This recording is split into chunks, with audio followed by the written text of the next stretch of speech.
นะครับให้ทุกคนได้รู้จักกันก่อนนะครับนะที่ทั้ง4 คนนี้นะครับจะลงสมัครรับเลือกตั้งประธานคณะกรรมการนักเรียนในปีนี้นะครับซึ่งเป็นที่6ทั้ง4 คนแล้วก็4 พรรคด้วยกันนะครับซึ่งทุกคนล้วนถ้ามองหน้านี้เป็นเพื่อนกันมาตั้งแต่ป .1 นะครับปีนี้ก็เป็นปีที่6แล้วได้ทำหน้าที่เพื่อโรงเรียนอีกครั้งหนึ่งนะครับวันนี้เราจะจับลำดับก่อนแล้วกันนะครับจะจับลำดับก่อนนะครับว่าใครจะเป็นคนได้จับหมายเลขนะครับประจำตัวผู้สมัครเป็นคนแรกนะครับอาจารย์นิชาเนี่ยเป็นเชิญนะครับให้พี่จับมาได้จากที่นี่ก่อนเลยครับครับอันนี้ถือไว้ก่อนนะครับผมต่อไปครับแล้วก็ต่อไปครับทุกคนเปิดครับโอเคนี่นะลูก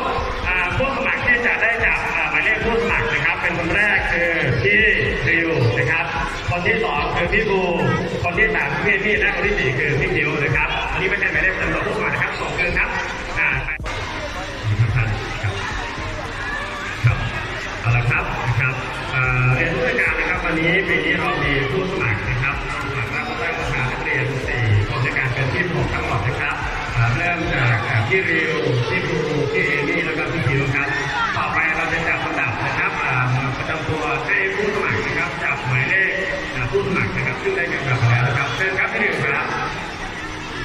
และแล้วพี่ริวได้หมายเลข4ครับขอเสียงปรบมือกับพี่ริวหน่อยครับพี่ภูครับพี่ภูได้